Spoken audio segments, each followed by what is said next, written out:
morning, Nigeria. You're welcome to this amazing edition of the Hot Topic segment on Royal Television. My name is Gratitude Imokwede, and also follow us on all our social media platforms on Instagram, Facebook, TikTok, YouTube, and X. This is the Hot Topic segment where we talk about the happenings across the state. And sadly, this morning, we'll be talking about the protest that's ongoing in Ibadan. As Makinde speaks, as activist VDM leads protests in Ibadan over Oyo school children adoption. And right now, violence has been incorporated into the protest. But what do we Nigerians have to do about this? How can we keep going on with the protest when violence is now a part of it? And to do justice to the said topic is our guest, who is an amazing personality, a journalist as myself, in person of David Akihiegb. How are you doing today, David? I'm very well. Good morning. Good morning. You look amazing. And you look good as well. Thank you. So diving right into our topic of discussion, what do you have to say about this violence that has been incorporated into the protest? It's now seeming like the people of Oyo do not want peace. I don't know. What do you have to say about this? Well, I feel like we have two Nigerians.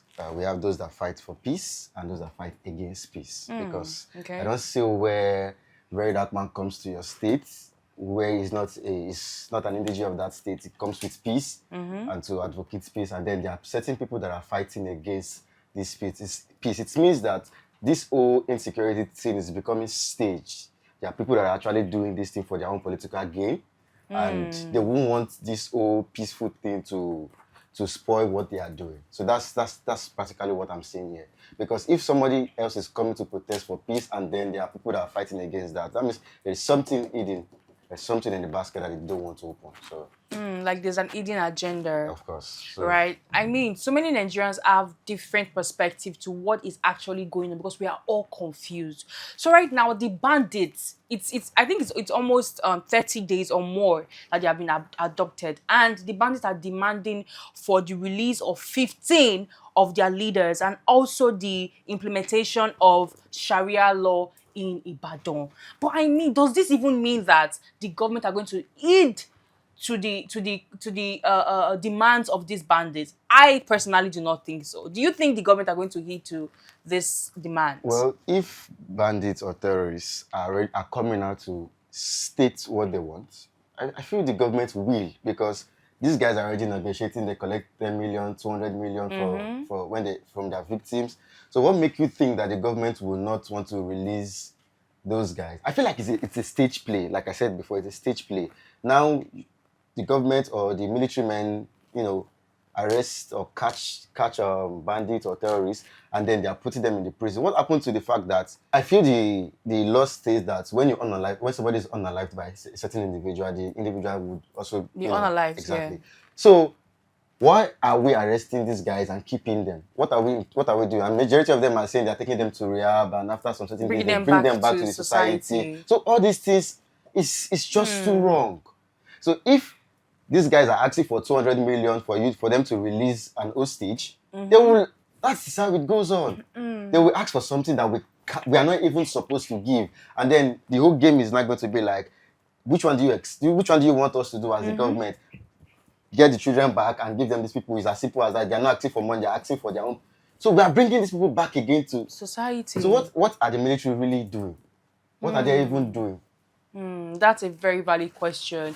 But some Nigerians or some people are of the opinion that the government might be stuck because as minute as the demands of these bandits are, it weighs a whole lot on that state and as Nigeria as a whole. I'm just going to be reading briefly some of the Sharia laws. And even, do you know that so many people, like I said again, are of the opinion that this is from the political office? It might be triggered, it might be, from them, because what they are demanding from cannot even be thought through by those bandits. They are not that smart to think about something like that. So I'm just going to be reading some of the Sharia laws so we can really get an understanding of what it entails.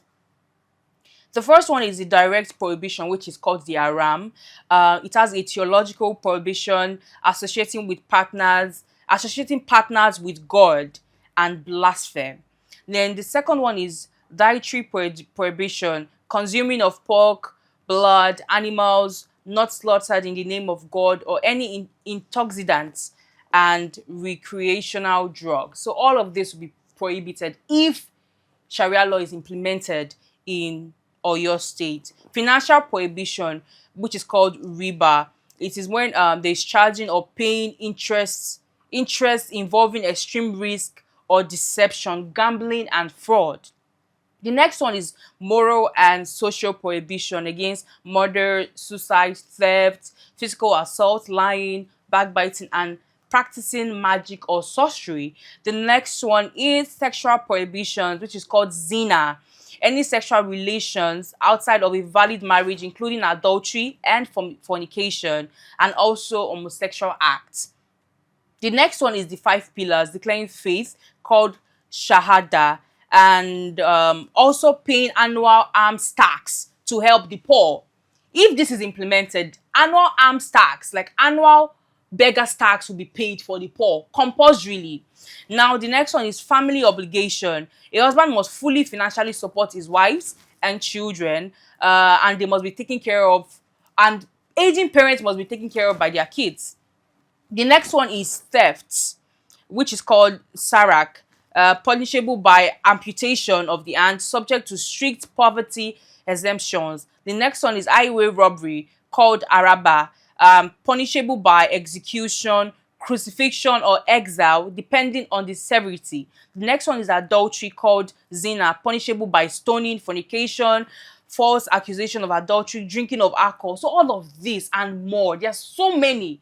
So thinking about or looking at all of these things they're demanding for, especially the part that has to do with offices, has to do with companies. There's a part that has to do with companies that I didn't mention, closing down of companies that sells alcohol, drugs, and all of that. It will really affect the system, and also consuming pork and all of this will affect everybody. So looking at all of these things they're demanding, and worst of more, the release of 15 of their leaders that were part of the Aram we had in 2013 to 2015.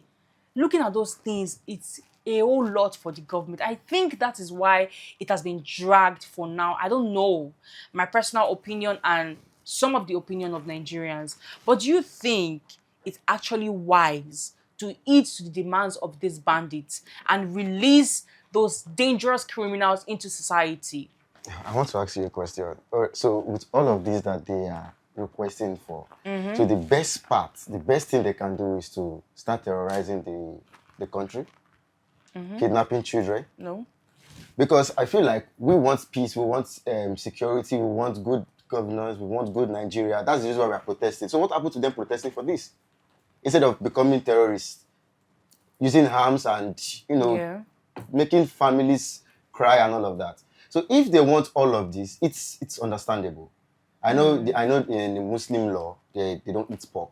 They forbid the... So, but you can't say because you don't eat... We are not a Muslim country. Nigeria is not a one religion country. We are Christians, we are Muslim, and we are... So many things. Yeah. So we can't say because of your religion forbid pork, then other people would forbid pork. That's not possible. So what we need to do is to meet each other in the middle and work how Nigeria can be good. This thing does not worth it. So I don't think this whole Sahara, whatever thing that they are demanding for, what's this whole thing? The government needs to do what they need to do. They need to go there, take all these guys out. Take authority. Take authority them out of the situation. They are not the president. Yeah, I completely agree with you. That's completely true. But the only thing we can do as Nigerians right now is continue to speak in one voice till we are heard. And also, registration of PVC has started and will be closing very soon. So please, once you are of the age of 18 and above, you can register your PVC. This is a chance for you to vote right and vote once and vote right for a change. A change that we all have been clamoring for. Thank you so much, Mr. David, for being here and doing justice to the said topic today. Thank you very much. Thank you so much. And to all our amazing viewers out there, thank you so much for sticking with us from the beginning to the end of this amazing edition of the Hot Topic segment on Page by Page. And also follow us on all our social media platforms on Instagram, Facebook, TikTok, YouTube, and X. My name is...